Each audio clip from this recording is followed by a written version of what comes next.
Respect Wrestling. We are now about to return with our next match. It is a triple threat match, and it is scheduled for one fall. Referee Cruz in charge at the bell.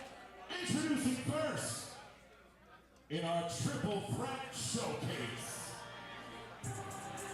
Welcome back, one and all, as we officially bring things back at #NoEscape. Thank you for tuning in, like Shane Fair said, on YouTube, and for supporting independent professional wrestling. And this matchup initially was scheduled to be a one-on-one featuring this man and Jarett Diaz. Of San Francisco, California, weighing at 225 pounds, top guy, Griffin McCoy. Griffin McCoy, the top guy, has said online that he feels like he is on top of the world this year.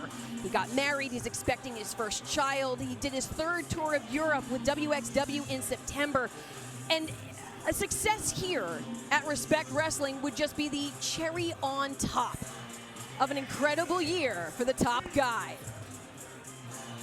Certainly has a lot of familiarity with the face of the franchise, Jarett Diaz, and was, I'd say, almost excited at the idea of the rubber match that they were going to have. Both have a win under their belts in competition.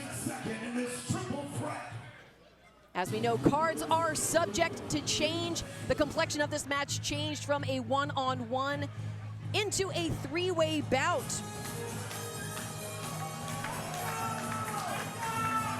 He is accompanied by Matt Awesome, fighting out of the Bronx, New York, and weighing 205 pounds, the face of the franchise, Jarett Diaz.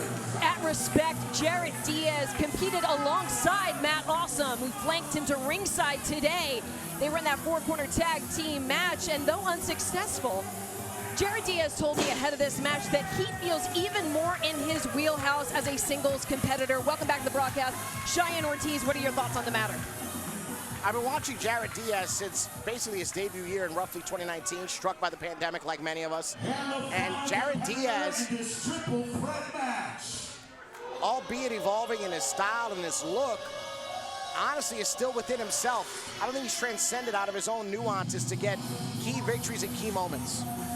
No doubt about that, but certainly someone that's going to put the pressure on is Jorge Santi. Weighing at 230 pounds, the InnerCity King, Jorge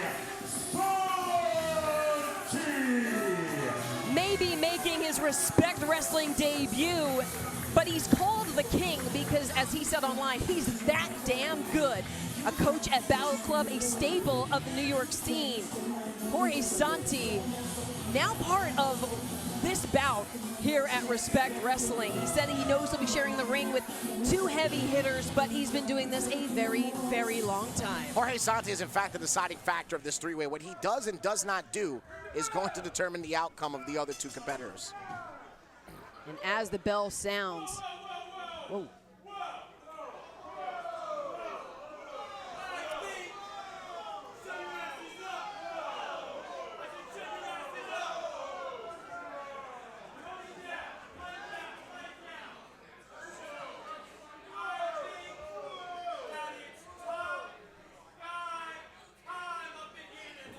What does that mean?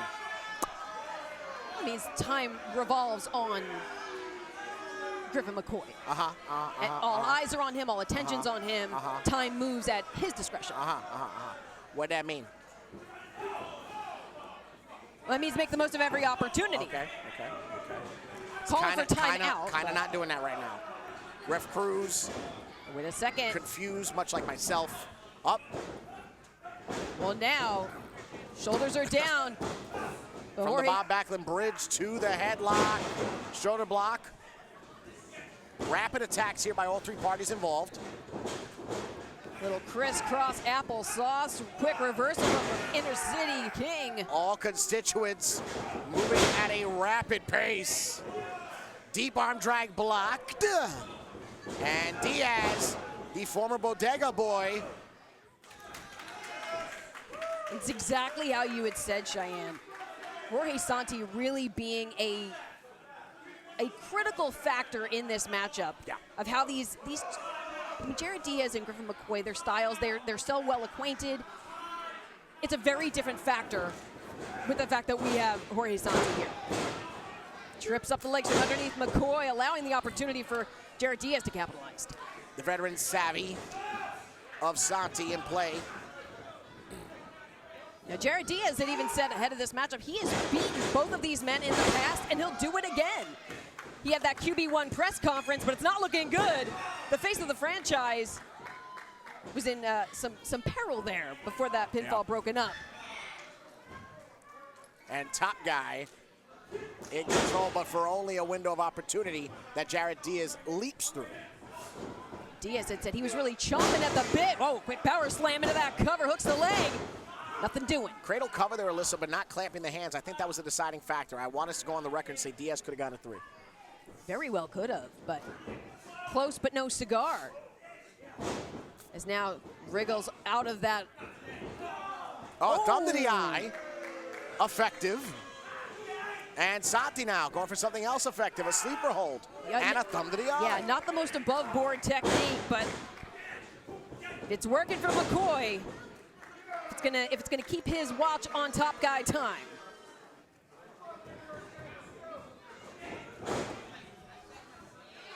Baseball slide sends Santi barreling out to the hardwood floor of the Mecca.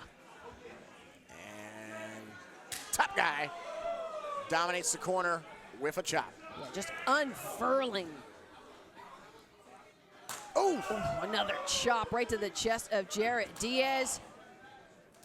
And Diaz now with a trifecta of chops. Doubled over by the top guy. And Griffin McCoy asking fans, who's the man? I don't know if he's going to get the answer that he wants here at the Mecca, but we'll see. You know, I don't think so. that's why if you're someone like Griffin McCoy, you have to make it so you're undeniable. That's right. Enjoying every moment. Oh, that's in its innovation, in its arrogance, that is extremely impressive. What better way to send a message? Not something that's going to win you the match, but it's certainly going to get inside the mind of QB1. And Santi gets downed again. Yeah, really capsizing the efforts of the InnerCity King to re-enter this three-way dance. Back elbow collision to the face of Griffin McCoy. Jarett Diaz had said online about his preparation has not changed, even though it became a triple threat. Still the same energy, catches him on the rebound. I think that's the deciding factor, the fact that he's maintaining that energy to get himself closer to victory here. Energy that caught off guard the likes of Jordan Oliver and Joey Conway moments ago in that impromptu three-way opportunity. Exactly right. It's you have to have your head on a swivel. You have to roll with the literal punches. Bandera to the outside. Oh, almost had the legs taken out from underneath him by Jorge Santi. Oh, wait a second, caught! Great showcase of power by the veteran. Oh, this is not going to end well. As he sends Jarett Diaz hurtling into Griffin McCoy, wipes out both his opponents as Jorge Santi.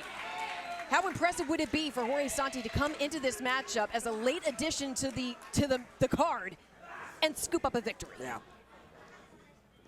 And Santi now finally able to showcase his prowess in the ring. From the ripcord, Diaz cuts the cord. Catches the leg. Oh, taken down, face first collision, and we watch this back. Look at that impressive Look at that. Show of strength. With ease, repositioning the body and weaponizing it. And returning back to live action, the knee of Santi driven right between the shoulder blades, driving into the spine of Jarett Diaz. This could definitely neutralize a lot of the offense that Jarett Diaz could have in mind. You talk about tape study that Jarett Diaz did. I'm pretty sure Jorge Santi did some as well. Oh, yeah. And Santi, let me tell you, especially ever since he became a trainer, even more so, he watches hours of footage, hours of mechanics, hours of application to show to the next generation. And look at this.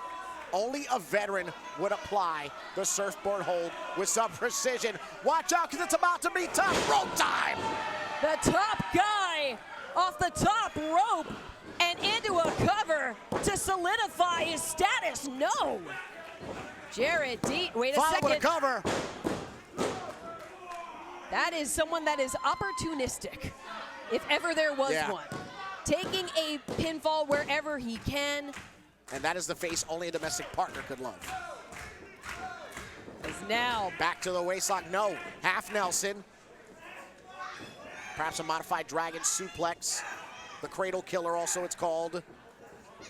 And Jorge though, trying to, wow, shrugging off McCoy. Ooh! Drop kick precision right to the mush. Yeah, great explosivity there from the well-grounded Jorge Santi as he now tries to get top guy Griffin to that top rope. You've got to imagine too, after being a coach, his students teach him new things, new innovations. Are there things that he picks up as well as showing others? Do you think Santi is conflicted now that he performs? He doesn't want to be the example of a negativity towards his students. Do you think as if he wants it to be do as I do, not as I do, as you see, not as I say, instead of the opposite? It could be, but oh, wait a second, off of the back. Oh, whoa, whoa, whoa, whoa. In a precarious position and a Spanish fly from QB1, the face of the franchise. Impactful maneuver, but not enough energy to capitalize. You know, Cheyenne, going back to your point, I think Jorge Santi has even more pressure on himself, knowing that students are watching, that he has to consider himself to be a good example of how they should carry themselves. Think about it, his footwork, his timing has to be even more than, because he's setting an example for the next generation of wrestler. And not only that, hoping that his incredible offense and his technical prowess is going to pick him up a very important win in his debut at Respect Wrestling. Use the hashtag #NoEscape to chime into the chat here on YouTube as Respect the Craft brings you No Escape. Catches the boot. Oh, and catches one to the face. Oh! Diaz gets one right out of the box as Griffin holds his own. Look at the explosivity, the leap of the shoulder block. Just dynamic attacks here by Santi. Mixing up the levels. Taking McCoy off his feet, but able to ground himself as top guy. McCoy reeling in the corner as Santi in control. Watch! Whoa! And with a little help from the top guy, a fisherman suplex to Jarett Diaz. I have never seen that before. But wait a second. Veteran instinct rolling out to ringside, not allowing Griffin McCoy the opportunity to go for the cover. And Santi was aware that McCoy did not have enough to reach for a different cover against Diaz. Brilliant, brilliant strategy amongst all three men, honestly. This is an impressive three-way match. But wait a second now, up on the shoulders. Could be looking for that Hail Mary. Oh, a little page out of Larry and Curly's book. McCoy thumped himself in the eye almost. Oh! Catch suplex. The wind-up, and it is good, but is it good enough? Taking that moment to, I don't even know if it was basking in adulation or just enjoying. The fans don't like him here. Now springing off, caught on the shoulders. Oh, that leg. That leg just gave out on him. He is spent. Oh, wait a second, though. Finds his way back to his feet, and now say a prayer, that Hail Mary. Leg hook. Santi reaching. But mere inches. Victory escapes him. Here's your winner, the face of the franchise, Jarett Diaz. May it be pro wrestling, horseshoes, or hand grenades, close is not close enough. And Jarett Diaz, the face of the franchise, victorious at No Escape. And in comes his tag team partner, Matt Awesome. You see it back here. Able to rise to his feet and execute that Hail Mary. Put away multiple opponents. And Jorge Santi, close but not close enough. Now taking that moment to bask in the win.